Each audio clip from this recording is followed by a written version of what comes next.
하나님의 말씀은 신약성경 빌립보서 1장 1절에서 11절에 있는 말씀입니다. 신약성경 빌립보서 1장 1절에서 11절에 있는 말씀입니다. 제가 가진 성경으로 신약성경 318페이지입니다. 찾으셨으면 제가 한 절 읽고 여러분들이 한 절 읽고 교독하도록 하겠습니다. 맨 마지막 절 11절은 다 같이 읽도록 하겠습니다. 그리스도 예수의 종 바울과 디모데는 그리스도 예수 안에서 빌립보에 사는 모든 성도와 또한 감독들과 집사들에게 편지하노니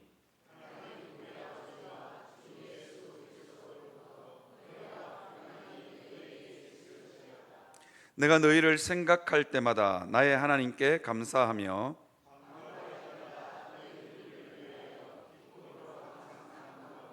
너희가 첫날부터 이제까지 복음을 위한 일에 참여하고 있기 때문이라.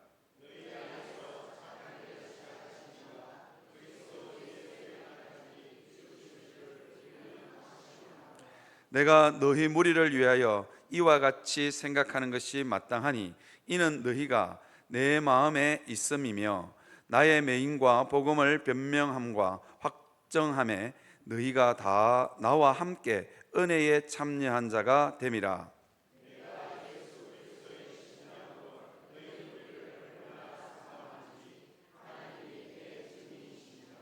내가 기도하노라 너희 사랑을 지식과 모든 청명으로 점점 더 풍성하게 하사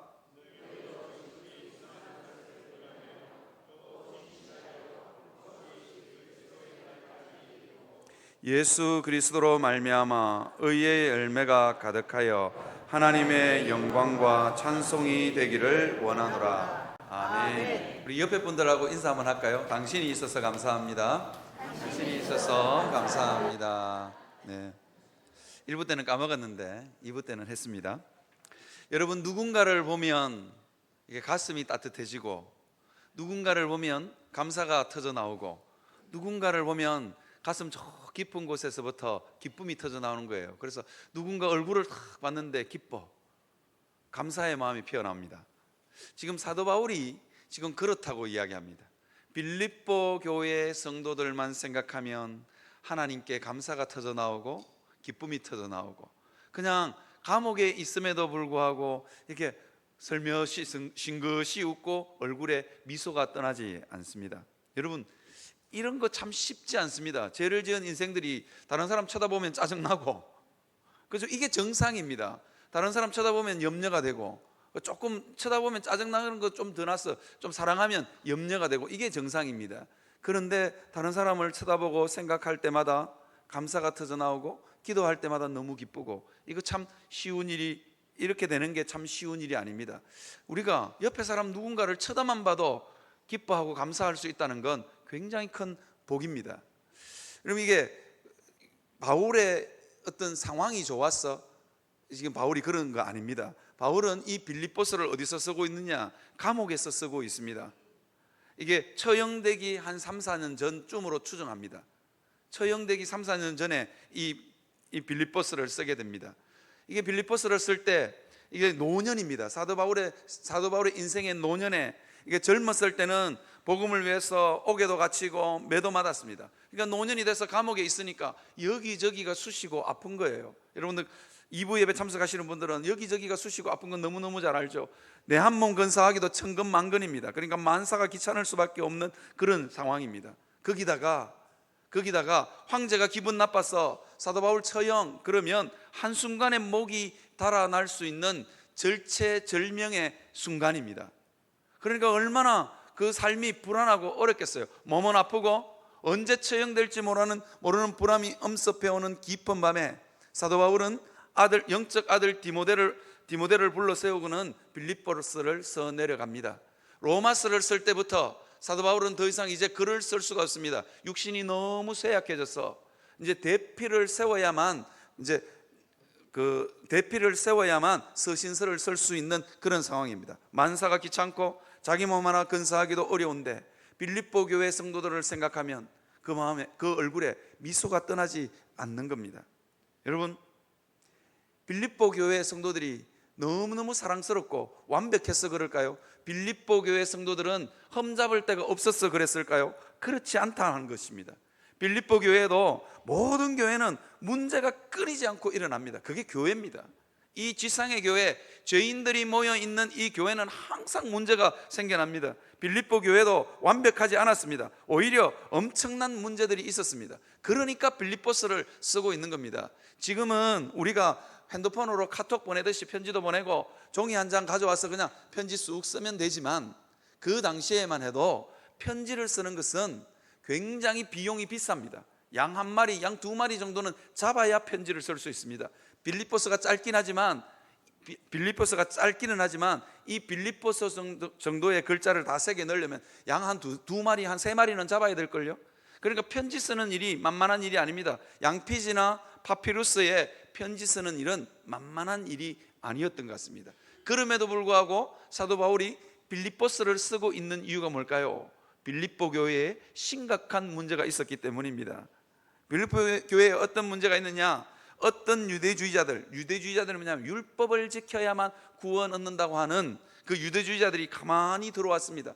그래서 사도 바울이 너무 화가 나서 이 유대주의자들을 가리켜서 개라고 표현합니다. 개들을 조심하라, 그렇게 표현합니다. 그뿐만 아니라 빌립보 교회 성도들은 성도들 간에 마음이 나뉘었던 것 같아요. 그래서 빌립보서 4장에 보니까 유오디오와 순두개를 바라보면서 권면합니다. 이 유오디아와 순두개는 빌립보 교회의 여성 지도자들이었습니다. 그런데 이게 두 패로 나눠가지고 마음이 갈라진 거예요. 그러니까 이게 이제 보통 심각한 문제가 아닙니다. 남자들이 갈라지는 것보다 그죠? 여성들의 마음이 갈라지면 교회가 정말로 시끄럽습니다. 5, 6월에도 쓰리가 내릴 만큼 교회가 차갑게 식을 수 있습니다. 빌립보 교회도 사도 바울 자신의 처지도 그렇게 호락호락하지 않았지만, 사도 바울은 어떻게 빌립보 교회 교인들만 생각하면 그 마음속 깊은 곳에서부터 감사가 터져 나오고 기쁨이 터져 나왔을까요? 여러분, 이것을 우리가 한번 잘 생각해 봐야 합니다. 상황 때문이 아닙니다. 그럼에도 불구하고의 하나님의 은혜가 임했기 때문입니다. 사도 바울은 아주 고집 센 사람입니다. 아주 독선적인 사람입니다. 아주 진념의 사람입니다. 그런데 그도 이제 점점 나이가 들어가니까 그의 기도도 차곡차곡 쌓이니까 그의 그 성질도 이제 점점 이렇게 부드러워지기 시작하는 겁니다. 이게 성도의 삶이 이와 같습니다. 기도가 쌓이고 신앙이 성숙해져 가니까 사도 바울은 이제 주변에 있는 사람들이 그저 살아있다는 것만으로 고맙고 감사한 거예요. 여러분, 성도의 삶이 이래야 됩니다. 나이가 들수록, 신앙이 깊어질수록 자녀들이 고맙고, 옆에 있는 성도들이 있어서 고맙고, 서쳐온 모든 사람들이 고마워야 정상입니다. 그래야 인생을 건강하게 살 수 있습니다. 생각만 해도 분노가 치밀고, 생각만 해도 막 화가 치밀고, 막 생각만 해도 너무 원통한 그런 사람이 우리 마음 가운데 남아 있으면 인생이 불행합니다. 그런 분들은 병에 걸릴 확률이 많습니다. 그래서 부지런히 사도 바울처럼 기도가 쌓여서 신앙이 성숙해져서 생각만 해도 내 주변에 사람이 있다는 것만으로, 그죠? 내 자녀가 자주 안 찾아와도 자녀가 있다는 것만으로 감사할 수 있는 여러분들이 되시기를 바랍니다. 그게 하루아침에 안 되는 거예요. 기도가 자꾸 쌓여야 가능한 거예요. 내 옆에 있는 성도, 마음에 속 드는 성도가 어디 있겠어요, 그죠? 목사도 마음에 안 드는 판에, 그죠? 그런데 마음에 속 들려면 기도가 쌓여야 됩니다. 기도가 쌓여야 됩니다. 그래서 여러분, 누군가가 자꾸 믿고, 누군가가 마음에 안 들고, 누군가가 자꾸 걸려, 누군가를 생각하면 자꾸 섭섭해. 그 이유가 뭔지 아십니까? 이걸 가르쳐서 전문 용어가 있는데 뭔지 아십니까? 섭섭마귀가 강림했다 그러는 겁니다. 섭섭마귀가 주변에 있는 모든 사람들이 섭섭해. 그건요, 사람들이 나를 섭섭해서가 그런 게 아니라 내 안에 성령님이 외출해서 그런 겁니다. 성령님이 외출해서 그런 거라니까요. 저는 젊었을 때 저는 가끔씩이라 그러는데 가끔씩 제 마음속에 성령님이 외출할 때가 있었어요. 저는 가끔이라고 하는데 우리 집 아이들은 자주라 그러더라고요. 우리 집 사람하고 우리 아이들은 아빠 성령님은 자주 외출했어, 뭔 소리해. 저는 아무리 생각해도 가끔씩 외출했던 것 같아요. 성령님이 가끔씩 외출하면 집에 들어가면 짜증이 나고 그죠? 아내에게 짜증을 부리고 애들에게는 고함을 지르고 막 그래야 되는 겁니다. 성령님이 외출하면 그렇습니다. 요즘은 어떤 줄 아세요? 요즘 제 마음속에 성령님이 조금 살만한 것 같아요. 요즘은 외출을 잘 안 하시고 조금 살만한 것 같아요. 이제 좀 저도 이제 좀 나이가 들고 기도도 좀 쌓여서 이제 성령님이 조금 살만한 것 같습니다. 그런데 내 안에 성령님이 조금 살만하니까 우리 집 아이들이 사춘기를 시작해가지고 우리 집 아이들 그 사춘기가 시작되니까 성령님이 대책도 없이 자주 외출하시는 것 같아요. 그래서 제 마음이 너무 힘들고 어렵습니다. 쳐다볼 때마다 우라통이 치밀어 오릅니다. 성령 하나님 자꾸 외출하시려고 그래. 그래서 제가 이 걱정이 너무 돼서 사춘기 애들 때문에 너무 힘들다 그러니까 제 동기, 저보다 한 10살 많은 선배 목사님이 저보고 그러더라고요. 이 목사, 그 사춘기 아이들 방황 끝내는 법 가르쳐 줄까? 그럼 제가 귀가 솔깃한 거예요. 그 방황 끝내는 법이 있습니까? 시간이 지나야 끝나는 거 아닙니까? 아니라면서. 끝내는 좋은 방법이 있대요. 뭐라고 이야기하는 줄 아십니까? 아내의 갱년기가 시작되면 자동으로 아이들의 방황은 끝난다는 거예요. 뭐라고 이야기하니까 아내의 성령님은 대놓고 외출한대요. 대놓고 내 갱년기다 그러면서 막 화내고, 그리고 쌍욕과 비슷한 방언이 터지기 시작한답니다. 그리고 남성 호르몬이 충만해서 목소리도 얼마나 큰지 막 고함을 버럭버럭 지르는데 아이들의 성령님이 놀래서 돌아온답니다. 이게 갱년기랍니다. 그리고 남편은 어찌 되는 줄 아십니까? 밥도 못 얻어먹을까 싶어서 집에서 쫓겨날까 싶어, 밥도 못 얻어먹고 집에서 쫓겨날까 싶어서 쫄아가지고 그냥 낙엽처럼 납작 엎드려서 기도하기 시작한대요. 납작 엎드려서 그냥 기도한대요. 그냥 밥도 못 얻어먹고 쫓겨날 수 있으니까 군소리 안 나는 거. 한마디 했다가는 뭐 아내가 막 불독처럼 막 찢어대니까 그냥 막 앉았어. 그냥 조용히 기도하면 그때부터 불독 같은 아내도 살아있음에 감사하고 비실비실거리는 자녀가 있다는 것만으로도 감사해진답니다. 방법은 뭐냐? 낙엽처럼 납작 엎드려서 기도하는 게 방법이래요. 그거 외에는 방법이 없다는 거예요. 사랑하는 성도들은 우리가 한번 잘 생각해 보셨으면 좋겠습니다.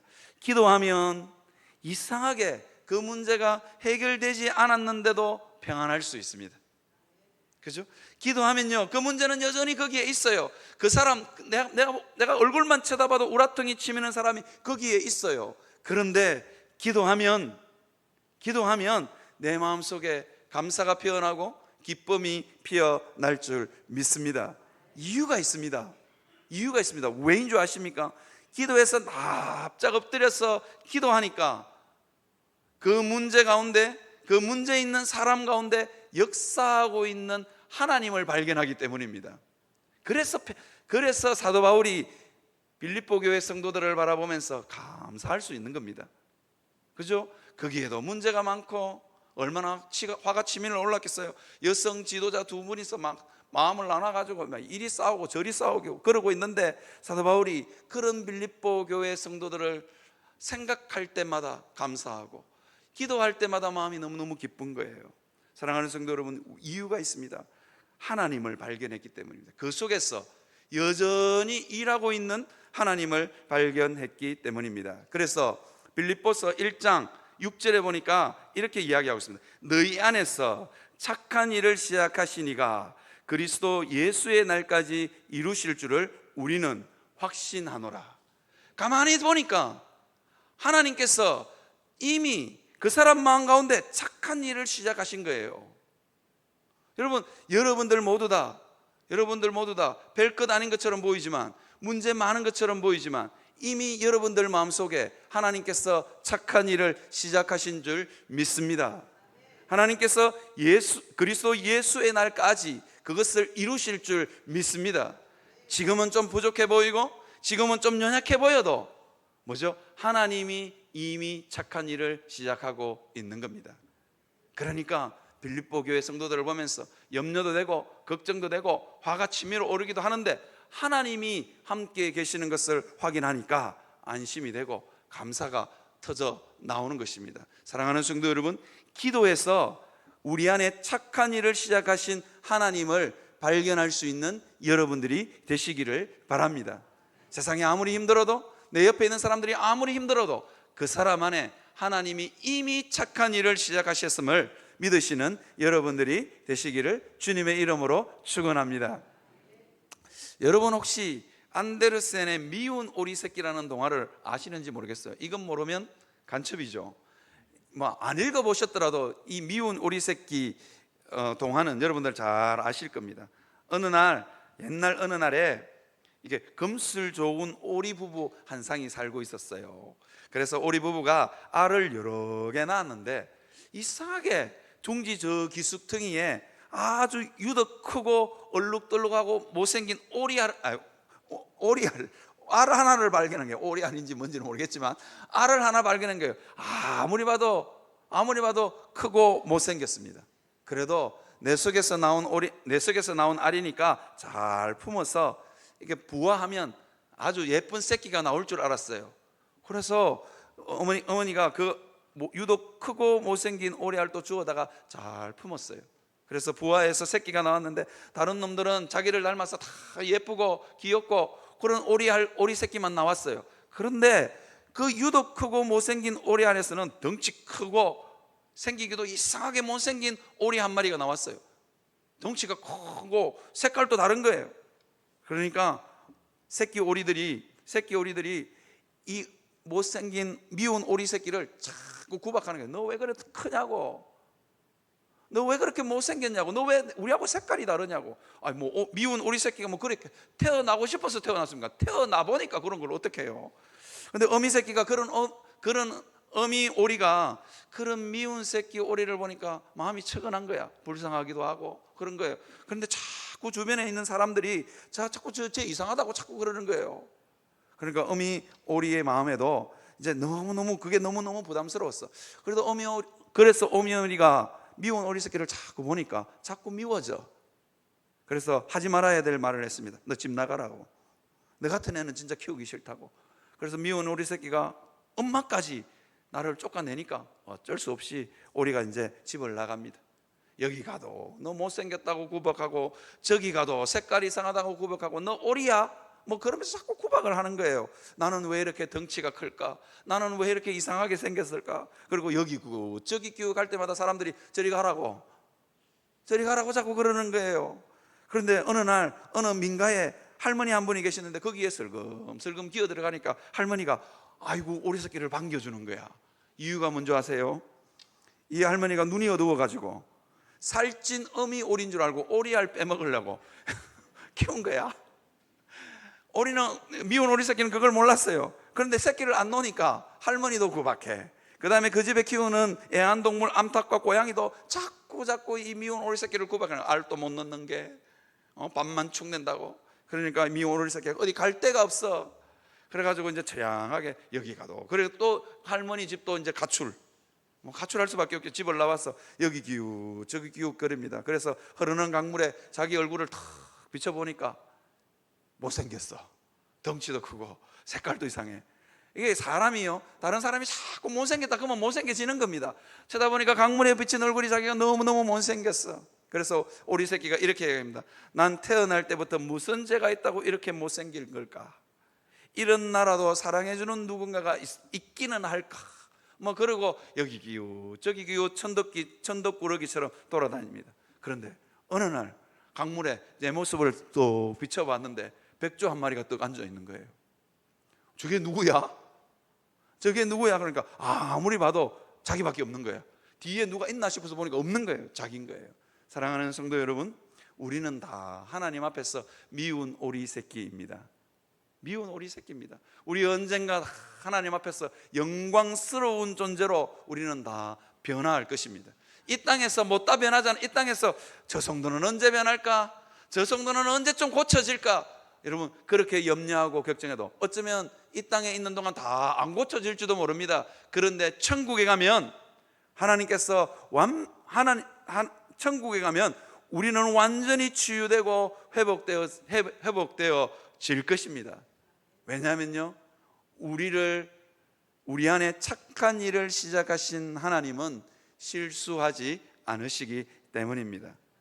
하나님은 우리에게 일어나는 모든 일을 합력하여 선을 이루시는 분입니다. 그 하나님을 믿으며 살아갈 수 있는 여러분들이 되시기를 바랍니다. 그래서 성도의 이마에다가 하나 써붙여야 되는 게 하나 더 있어요. 뭔지 아세요? 공사 중이라고. 여러분들 다 공사 중이에요. 공사 중. 여러분 모래바람이 휘날리는 아파트 공사 현장에 가가지고 왜 모래바람이 날리냐고, 왜 물은 안 나오냐고, 왜 방은 따뜻하지 않냐고 말하는 사람 아무도 없잖아요. 그죠? 아파트 분양받아 놓고 다 기다려. 우리는 다 공사 중입니다. 장차 그리스도 예수의 날이 이르면 우리는 영광스러운 존재로 변화될 것을 믿습니다. 정말로 애먹이고 속썩이는 자녀도 하나님의 영광스러운 자녀로 변화될 줄 믿습니다. 그 믿음을 가지고 여러분 기도하시는 여러분들이 되시기를 바랍니다. 내 옆에 있는 성도요, 좀 마음에 안 들고, 아니 좀 아니고 많이 마음에 안 들 수도 있습니다. 그런데 장차 천국에 가서 우리 다 볼 거잖아요. 천국에 가서 영광스러운 존재로 변화되었는데 어머 너도 왔어 이러면 곤란한 거예요. 그죠? 우리 천국에 가면 영광스러운 존재로 다 변화돼서, 그죠? 천국에서 함께 살 거예요. 그러니까 우리 교회에서만 보는 게 아니고 천국에 가서도 볼 거니까 서로 좀 사랑합시다. 신림동에 가면요, 지금은 많이 사법고시가 없어져서 많이 위축되었지만 거기에 고시원이 있습니다. 이제 사법고시를 준비하는 고시생들이 그 신림동에 다 모여 삽니다. 거기에 가면 식당도 있고 서점 주인도 있고 술집도 있고, 왜 그래 그 고시원에 그렇게 술집이 많은지 모르겠어요. 밥은 먹어야 되니까 식당이 있는 건 당연하고 책은 사와야 되니까 서점이 있는 건 너무 당연한 것 같아요. 그런데 고시생들이 공부하다가 스트레스 받으면 술집에 와서 술 먹고, 그러면 완전히 깽판을 지기고, 그죠? 식당에 와가지고 앞으로 판검사가 될 양반들인데도 계란 후라이 하나 더 먹으려고 맨날 껄떡거리고, 식당 주인의 눈에 보면 저 고시생도 진짜 붙을 수 있을까? 그리고는요, 술집에 가서 외상도 하고 책도 외상으로 가져갑지도 않고 말이 절로 나온대요. 저런 사람 판검사 되면 망할 것 같다, 그런 생각이 절로 든대요. 그런데 그곳에서 식당을 하거나 서점을 하거나 술집을 운영하는 사람들이 절대로 그 고시생들에게 함부로 대하지 않는데요. 이유가 뭔지 아십니까? 어느 날 갑자기 이 찌질이 고시생이 고시에 턱 붙으면 인생이 완전히 180도 달라지는 거예요. 그러니까 고시생들에게 함부로 하지 않는데요. 조심한대요. 후환이 두려워서도 조심하고, 나중에 고시를 합격하고 나면 판검사를 백으로 둘 수도 있기 때문에 다 조심하고 산대요. 더군다나 식당 주인들은 계란 후라이 하나 더 먹으려고 껄떡거리는 고시생들 보면 언제나 딸을 시켜서 추가 서빙한답니다. 반찬 더 달라 그러면 절대로 이 식당 주인 아주머니가 이 추가 반찬 배달 안 하는 거예요. 이유가 뭔지, 딸을 시켜서 추가 배달을 시키는 이유가 뭔지 아십니까? 장차 내 사위가 될 수 있었어. 이게 인생입니다. 여러분, 참 이 고달픈 세월들을 보내고 있지만, 이 고달픈 세월들을 보내고 있는 고시생들이 왜 거기서 버티느냐? 고시만 합격하면 정말로 인생이 완전히 180도 달라지기 때문입니다. 여러분, 우리 모두 다가 이런 존재이라는 것을 우리가 명심해야 됩니다. 우리는 다 참 보잘것없는 존재고 참 미운 오리 새끼 같은 존재처럼 우리가 보인다 할지라도 장차 우리는 하나님이 우리 안에 이미 착한 일을 시작하셨습니다. 그 하나님은 실수하지 아니하고 우리 안에 있는 이 착한 일을 완성하실 것입니다. 사도 바울은요, 그걸 발견했기 때문에 문제 많은 빌립보 교회 교인들을 바라보면서 감사하고 기쁨으로 기도할 수 있었습니다. 사랑하는 성도 여러분, 그렇게 기쁨으로 기도할 수 있는 여러분들이 되시기를 바랍니다. 우리는요, 이렇게 생각합니다. 우리 안에 착한 일을 시작하신 하나님이 그냥 보일 거라고 생각해요. 이거 그냥 교리적으로 그냥 확신해서는 안 됩니다.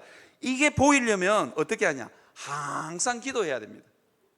우리는 대체로 이러면 한두 번 기도해보고 안 되니까 포기하기도 하고, 마음이 괴로울 때마다 기도하고, 생각나면 기도하고, 그러니까 우리 안에 착한 일을 시작하신 하나님이 안 보이는 거예요. 그런데 사도 바울은 어떻게 기도했냐? 항상 기도했다.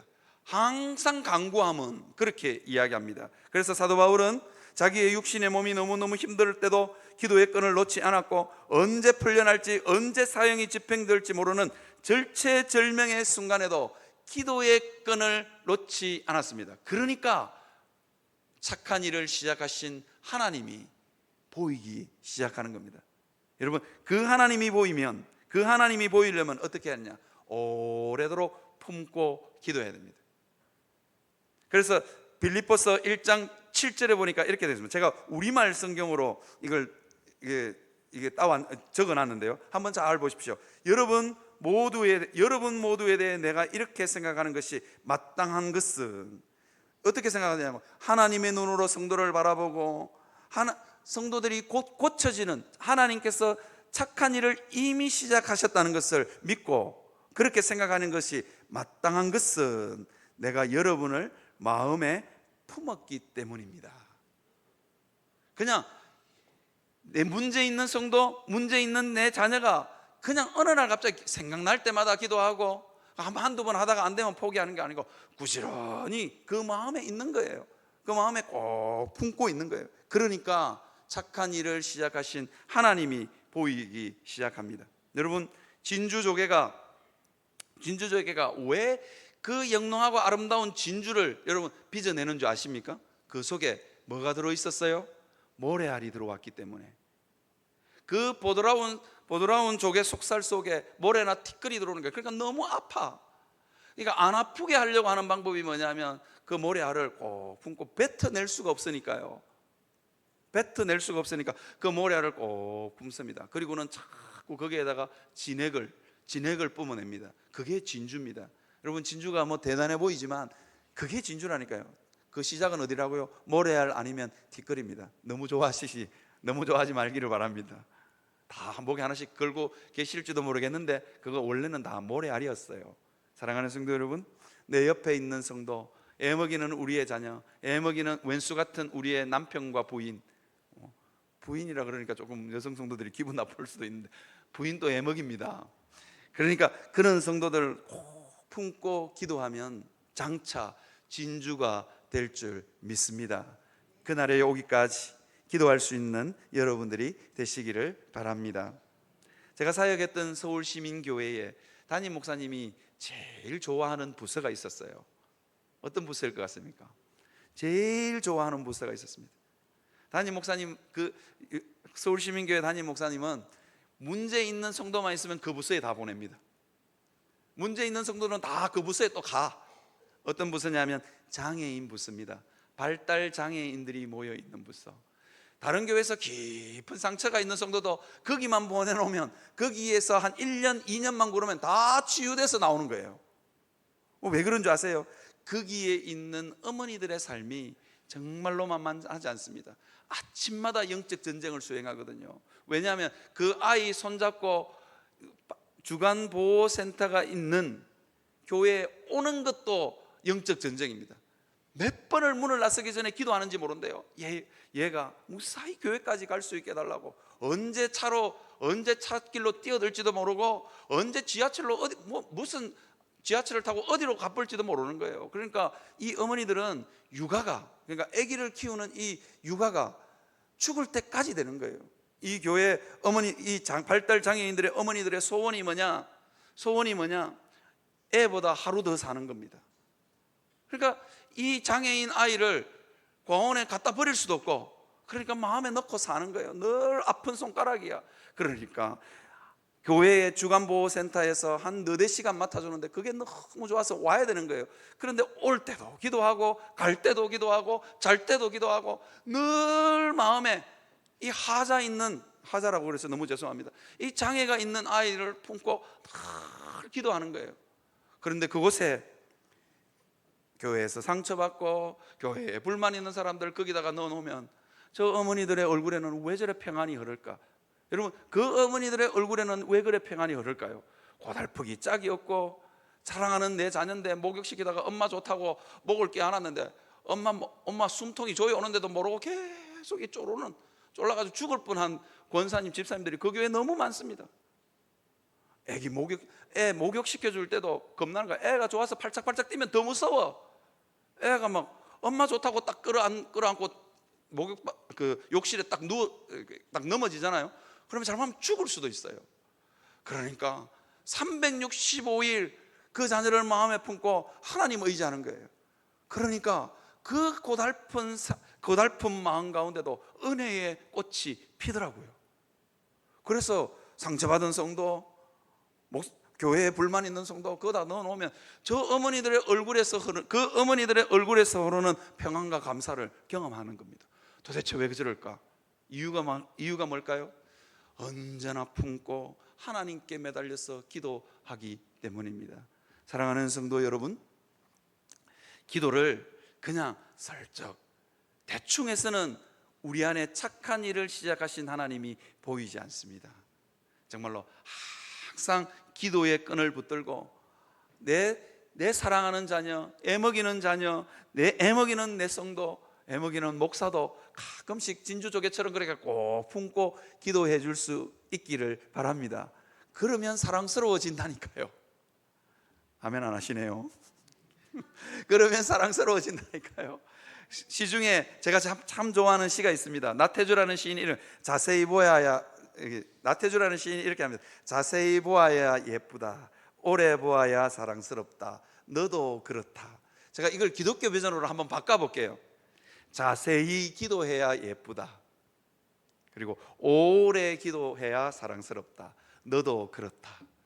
여러분 오래도록 기도하시고 정말로 자세히 기도하셔서 여러분 성도를 바라보면, 내 옆에 있는 자녀를 바라보면, 내 옆에 있는 사람들을 바라보면 감사와 기쁨이 터져 나오시는 여러분들이 되시기를 주님의 이름으로 축원합니다.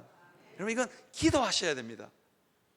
이게 내 옆에 있는 성도가 너무너무 이상해서 내 마음속에 섭섭한 마음이, 내 마음속에 미운 마음이 피어나는 것 같죠? 천만에요. 기도를 안 해서 그렇습니다. 성령님이 외출하셔서 그렇다니까요. 성령님이 끊임없이 은혜를 공급하는데, 성령님이 끊임없이 은혜를 공급하는데 그 성도가 미워질 리가 있습니까? 여러분 이게 해결이 잘 안 돼. 저도 그런 사람이 있습니다.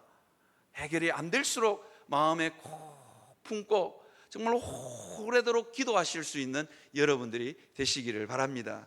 그러면요, 그렇게 미운 사람인데도 그렇게 미운 사람인데도 그 사람 속에 하나님이 이미 착한 일을 시작하는 것을 발견하게 될 것입니다.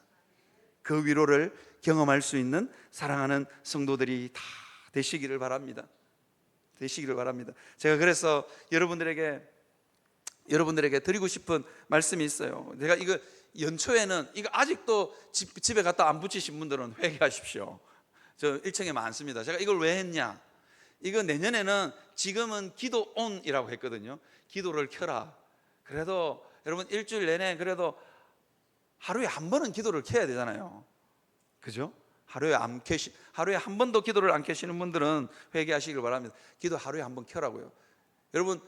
여러분들 현관문 하루에 한 번 안 여시는 분들 한 분도 없잖아요. 그래 현관문에다가 좀 붙여 놓으십시오. 붙여 놓고, 저도 그렇게 합니다. 여기 딱 적어 놓고 현관문 딱 열고는 한 번 합니다. 하늘을 바라보면서 주여, 그러고 출근합니다. 우리 성도들, 여기 이름 적어 놓은 성도들 이렇게 여기는 그냥 몇 명만 적어 놨는데 주여, 그러고 한 번씩 출근합니다. 기도를 켜라고 그렇게 했는데, 내년부터는 이거 목회 캠페인으로 좀 바꾸려고, 기도의 이삭 남기기. 여러분들의 기도의 이삭이, 여러분들의 기도의 이삭 때문에, 여러분들이 남겨놓은 그 기도의 이삭 때문에 누군가 한 사람은 변화되고 누군가 한 사람은 정말로 눈물 겹도록 여러분들에게 감사할 사람이 있을 줄 믿습니다. 그렇게 기도할 수 있는 여러분들이 되시기를 바랍니다. 미울수록 자꾸 밉다 그러지 마시고 품으시기를 바랍니다. 품어서 기도할 수 있는 여러분들이 되시기를 바랍니다. 그래서 보니까요, 그 다음에 제가 오늘 광고 시간에도 이야기할 건데 153 기도 노트, 감사 노트, 제가 지금 오늘도 지금 성경 필사를 끝내신 분이 계셔가지고 시상을 할 건데요, 지금 필사를 하고 계신 분들은 빨리 끝내시고 이제 새롭게 시작하지 마시고, 이게 시작하시다가 은혜도 많이 받았지만 손도 아프고 눈도 아프고 뭐 그러시대요. 그래서 제가 바꿨습니다. 153 기도 노트, 이거 하루에 정말로 감사 제목 5가지만 적어 보십시오. 이 감사 노트 적으신 분들이 그러더라고요. 진짜로 감사할 제목이 없어가지고 이렇게 적었대요. 우리 남편이 오늘은 화내지 않고 출근해서 감사. 그리고 우리 남편이 오늘 밥 안 먹고 오늘 우리 남편이 저녁 먹고 들어온다 해서 감사, 뭐 이런 거 적었대. 그래 감사 제목을 자꾸 적다 보니까 그 원수 같은 남편도 어느 날 사랑스러워지더래요. 여러분 그렇게 한번 실천해 보시기를 바랍니다. 이게 우리의 습관을, 우리의 언어의 습관을, 생각의 습관을 바꿔야 됩니다.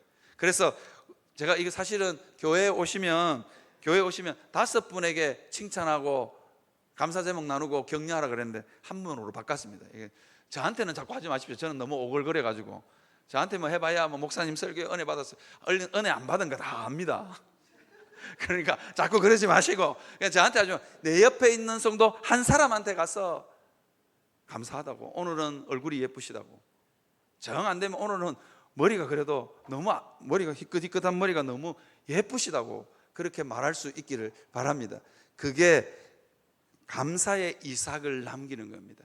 그 이삭이 어느 날 그 이삭이 우리 교회에 많이 흘러서 누군가가 그 이삭을 줍고 눈물겹도록 감사하고 가슴에 시리도록 여러분 감사의 제목이 그 사람에게 새겨질 줄 믿습니다. 사랑하는 성도 여러분, 우리가 기도의 끈을 놓지 않고 부지런히 기도할 수 있었으면 좋겠습니다. 한나의 삶 가운데 정말로 고통스러웠습니다. 한나는 남편도 있고 집도 부자고 가졌음에도 불구하고 여러분 버닌나라는 여인이 애 못 낳는다고 얼마나 한나를 구박했는지 모릅니다. 그런데 한나는 어떻게 하느냐, 그 남편에게 호소하지도 않고 엘리 제사장에게도 호소하지 않고 어디를 가느냐, 하나님 앞에만 가서 엎드리고 또 엎드립니다. 얼마나 간절하게 기도했는지, 얼마나 원통됨과 격분됨이 깊었던지 한나가 하나님 앞에 입술만 움직여서 기도합니다. 이게 뭐냐면 내 다른 사람한테 내 억울한 거, 내 원통한 거 말하지 않겠다는 거예요. 하나님한테만 말하겠다는 거예요. 엘리 제사장이 그걸 보고 왜 술 마시고 와서 성전에서 기도하자고 야단을 칩니다. 그럴 때 한나가 이렇게 이야기합니다. 아무도 몰라줘도 내 원통함과 내 격분됨을 하나님께 쏟아붓고 있다고. 사랑하는 성도 여러분, 아무도 내 원통함과 내 격분됨 몰라줘도, 담임 목사도 몰라줘도, 아무도 내 기도 들지 않는, 내 원통함 들어주지 않아도 하나님께 기도하는 여러분들이 되시기를 바랍니다. 그래서 사무엘상 2장 1절에 보니까 이렇게 이야기합니다. 한나가 기도하여 이르되 내 마음이 여호와로 말미암아 즐거워하며 내 뿔이 여호와로 말미암아 높아졌으며 내 입이 내 원수를 향하여 크게 열렸으니 이는 내가 주의 구원으로 말미암아 기뻐함이니이다 라고 고백하고 있습니다. 사랑하는 성도 여러분, 기도에서 우리 안에 착한 일을 시작하신 하나님을 발견하고 기뻐하고 즐거워할 수 있는 여러분들이 되시기를 바랍니다. 하나님이 여러분들을 높여 주실 줄 믿습니다. 그 하나님이 여러분들의 위로가 되고 그 하나님이 여러분들 안에 착한 일을 시작하셨음을 믿고 확신하고 살아갈 수 있는 여러분들이 되시기를 주님의 이름으로 축원합니다.